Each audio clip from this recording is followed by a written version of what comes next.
Welcome to Healthy Living. I'm Lori Johnson. Thanks for joining us today. Our topic is rest, which, believe it or not, is a little bit different from sleep, also something very important.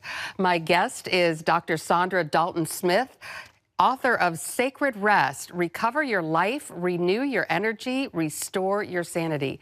Dr. Dalton-Smith, thank you so much for being with us today. We so appreciate your time.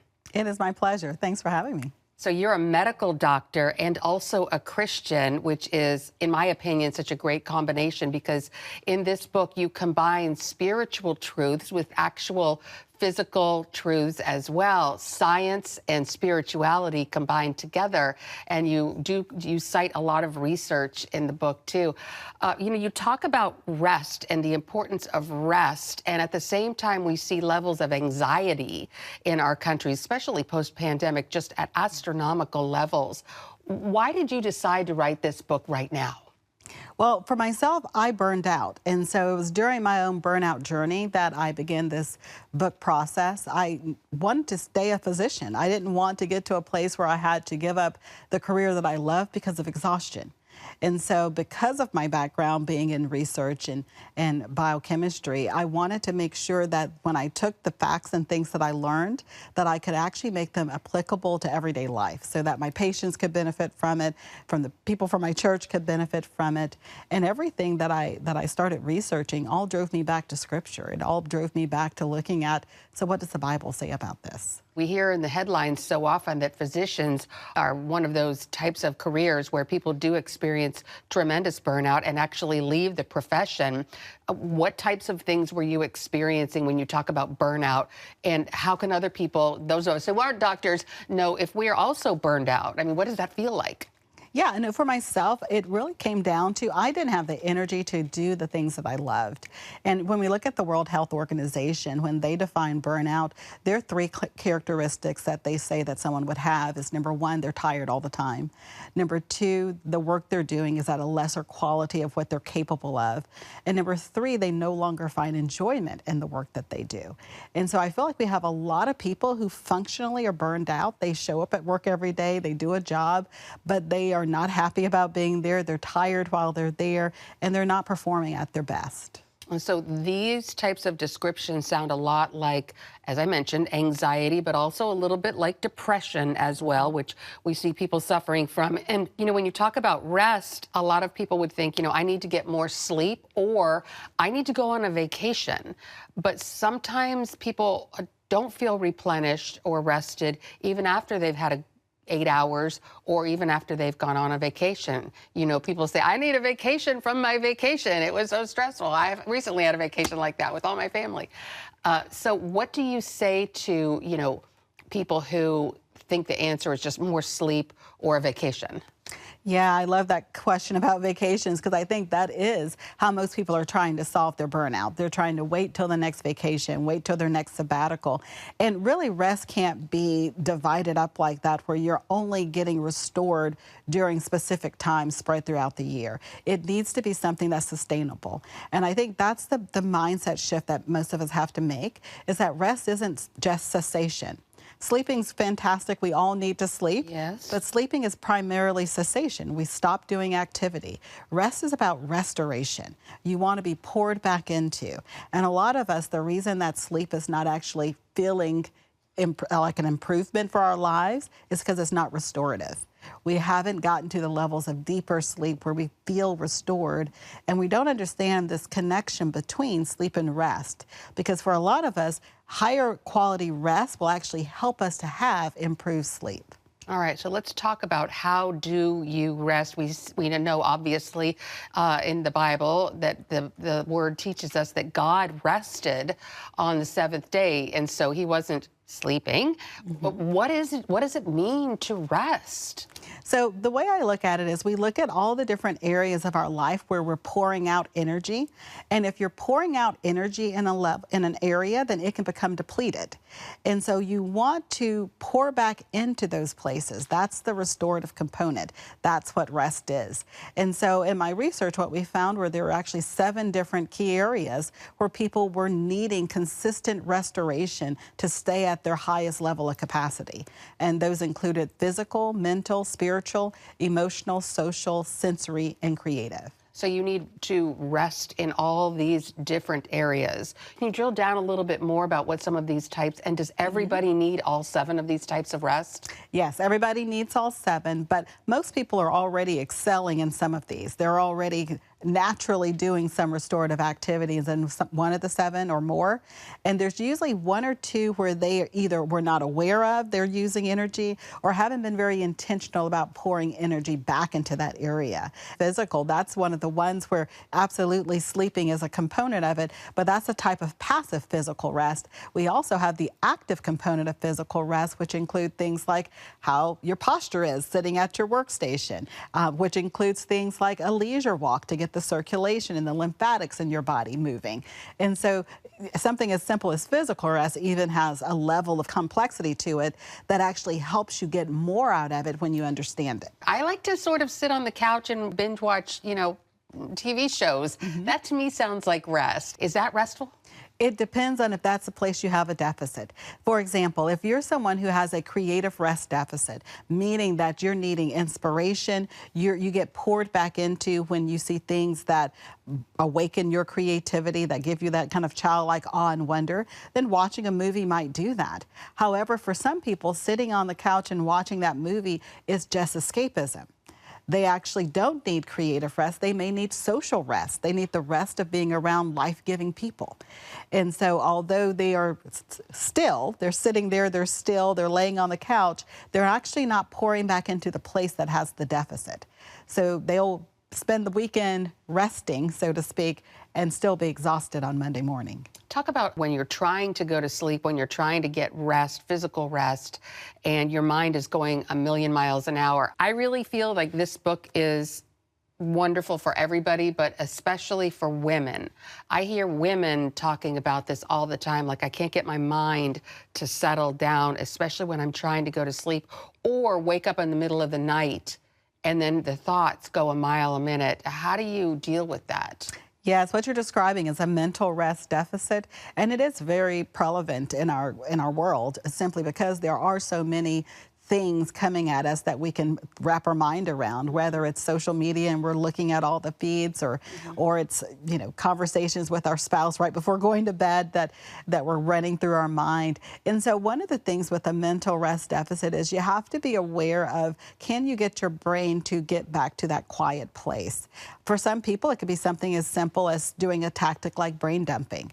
Right before going to bed, if you're ruminating over a thought, you go ahead and you jot that thought down so that you're not keeping it ruminating in your head space, and you're releasing it on something concrete so that your brain can let it go. Unfortunately, that's fascinating. So you're saying that if you actually write down on a piece of paper, you transfer the worry from your mind to the paper, and that allows you to rest? It works more if it's specifically something related to something you're trying to remember. Say, for example, if you're trying to remember your to-do list for the next day. Yes. Or for some of us, we're recounting conversations we had and we wish we'd said it a little bit different. So you're doing the playback in your head of what you wish you would have said. You're teaching your brain that this is something you want it to recall. And so it will hold on to that information even at the expense of you getting a good night's sleep. When you put it on something concrete, now the brain no longer has that responsibility. Right. Now worry works a little bit different because worrying, your emotions are tied into that as well. So what I have people write down is not the thought, the actual worry, but what is it that you are experiencing in the moment? Is it fear? Is it pain? Is it whatever that is? Stating it and actually writing it down moves from not just the mental rest, but also to the emotional rest. You're getting more aware of what your own personal feelings are, and you can start identifying if there's certain things that have triggered that feeling within you. This is just wonderful information. It would be a great book for like a book club for people, because there's so much information in here, and to go over all the different points and everyone can relate to it. It's very helpful. Once again, the book is called Sacred Rest. Recover your life, renew your energy, restore your sanity. My guest is Dr. Saundra Dalton-Smith. We're going to take a quick break and be right back to talk more about how to recover and rest right after this commercial break. Welcome back to Healthy Living. We are continuing our discussion with Dr. Saundra Dalton-Smith, author of Sacred Rest. And you were talking before about ways to get a good night's sleep, writing things down. And, when we talk about being so overburdened and so overbusy, one of the things you really talk about in the book are boundaries. And this really spoke to me, the importance of laying down boundaries and also different types of boundaries. Can you kind of elaborate on that? Yeah, I think the thing with boundaries is most of us are fearful about the confrontation aspect of boundaries. And we really have to have those boundaries in place so that people know the limitations of what we're able to do and the work we're able to provide to them. I think sometimes we have to really think about our yeses and our nos and make sure that any yes that we're giving is actually coming from a truthful place. It's not coming out of guilt or fear or shame or some other reason, which really isn't a pure reason to say yes to something. So when people ask you to do something and you say no, that's a really difficult thing to do because sometimes they get an attitude, they get angry. So then at that point, I always have people then go back to that person and ask, why is this upsetting you? Because usually the issue isn't you giving an honest answer. The issue is they feel the pressure of not being able to do the same. I think sometimes watching someone else actually exhibit the qualities and the characteristics that you want actually makes you feel a little bit defensive because you're not doing it. I find that most of us actually have never been trained or taught or even experienced within our childhood how to exhibit healthy boundaries. And so it's a learning curve. But I think in a healthy relationship, you have to be able to honestly state, I don't have the capacity to do this. I don't know anyone who loves a family member who wants to see them burned out or wants to see them get to the end of themselves or get depressed or anxious.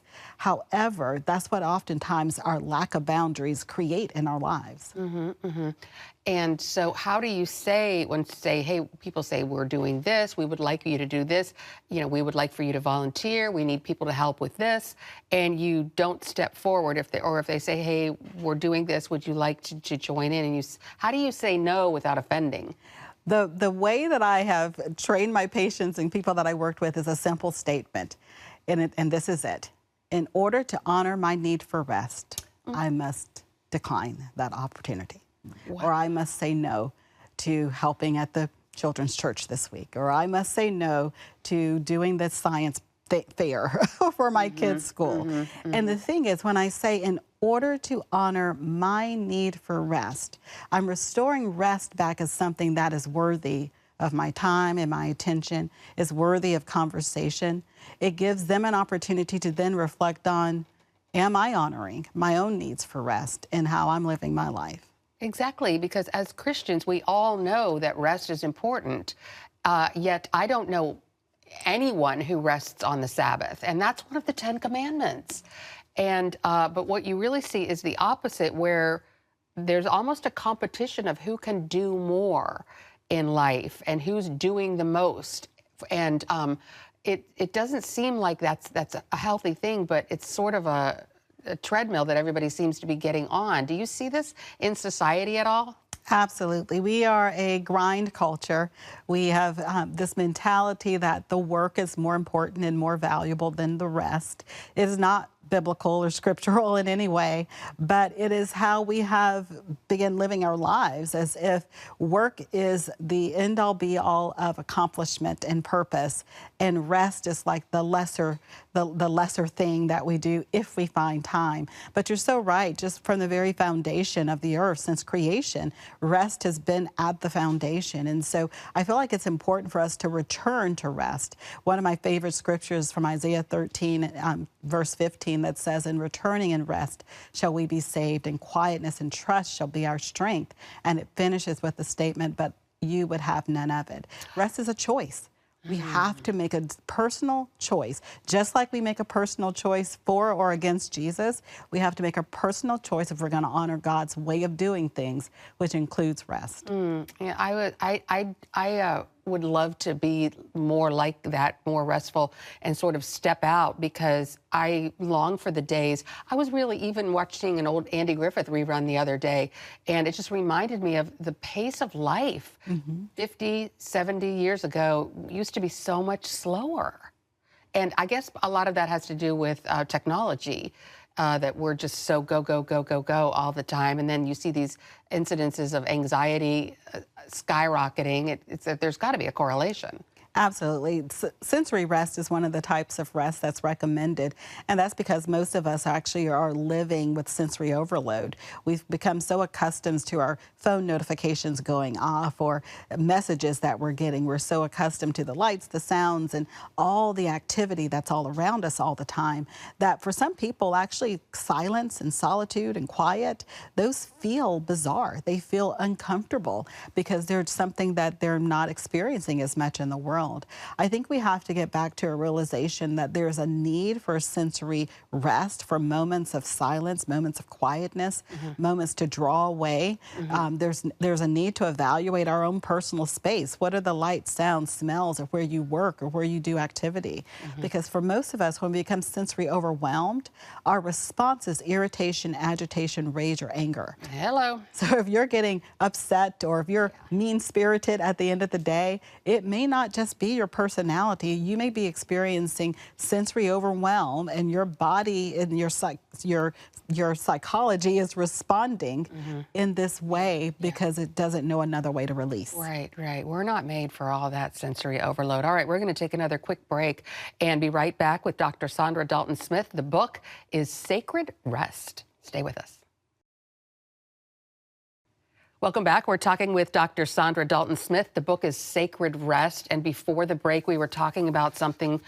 You have a lot in here about doing nothing and getting away from any kind of sensory overload. And the last time I really remember doing that was in my childhood, before we had cable TV, and I'm dating myself, technology. And I remember doing nothing on certain days, just like going outside and sitting in the backyard and literally just doing nothing. And now I sort of long for that. You know, I was at the doctor's office the other day and I was just sitting in the waiting room and I just had to look at my phone to do something. I just was unable to just sit there and be still and do nothing. I mean, it's a real skill to acquire, the ability to do nothing, yet so important. It is, and I think it does have to be practice. It's no different when someone starts thinking about actually participating in a weekly Sabbath. For most of us, the thought of spending an entire day doing restorative type activities, whether that's cessation activities or actual things that make us feel restored, it feels unusual because we haven't created the space in our lives for that. But it's needed. There has to be some time when your body can recover, your mind, your spirit, your emotions, your senses. All of these things can be poured back into. Otherwise, you get to a point where you may have a lot of passion for the things God's placed in your life, but you don't have the energy to do anything. Yeah, energy. So many people lack energy.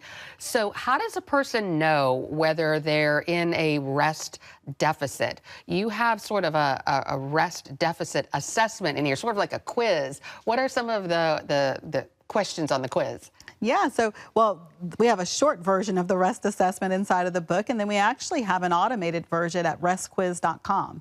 Restquiz.com. There's about 70 questions, so it's a true assessment. It's a full assessment, takes about 5 minutes to do.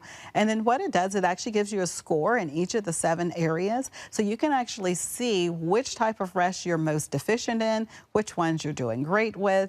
And instead of having this thought process of, oh, I got to get these 7 things, you can focus your attention on the 1 or 2 areas where your greatest deficits are. And where are most people, where are they deficient? I would think I can't wait to take the quiz, but I'm going to say all of them.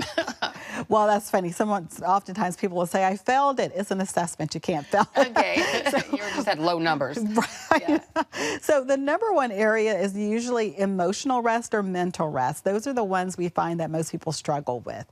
Mental, because we have just so much you can wrap your mind around. And for many of us, we're training our brains actually to stay in a place of mental unrest. Just the number of tabs we have open open on our computer. We're jumping from thought to thought, just even how we use our own devices. And then the other one that tends to be surprising for a lot of people is creative rest. Because if you're not a musician or an artist, you may think, well, I don't get deficient in creative rest. However, if you're someone who's solving problems, you're having to think outside of the box, you're having to brainstorm or be innovative, which is all of us. Most jobs, right? Yeah. You are using creative energy. And so you're needing to pour back into that part of yourself, because if you're using energy in that area, you can become depleted. Wonderful, wonderful. We're going to take one final break and be right back with Dr. Saundra Dalton-Smith. The book is Sacred Rest. Welcome back, and we're continuing our discussion with Dr. Saundra Dalton-Smith. The book is called Sacred Rest. Unfortunately, we're almost out of time, but where can folks find the book and get more information about you? Yes, my main website is ichoosemybestlife.com. The book is wherever books are sold, and I, as I mentioned, highly recommend checking out restquiz.com. Restquiz.com. So you talked again about one of my favorite parts of the book was the holy perspective. Talk about what that means. I think we have to look at life from a place of rest is sacred. It's not something that we save for a later date. It's not something we put off when we have time, because you'll never find time if you put it off. It has to have a priority and a place of honor in your life. And secrets of the well-rested. What would you say the number one secret of the well-rested person is? I feel the number one secret of the well-rested is a person who understands that rest is how they do the things God's placed them on the earth to do. They don't do it from their place of striving or work. They do it from a place of resting fully in Him. That's interesting that you say that. As the medical reporter, I did a story one time interviewing centenarians, and interviewed a number of people who were over the age of 100. And I'll never forget one woman, I asked her what her secret was, and she said rest. That's how she had the energy to do the things over age 100, was to rest. Oh, I love that. Yeah, it really stuck with me. So this is a wonderful book, very, very well needed. Thank you, Dr. Smith, so much, not only for writing it, but for also being with us today and for sharing your insights. Thank you. It's been a pleasure. And thanks to you for joining us for this edition of Healthy Living. I'm Lori Johnson, and we'll see you again next week.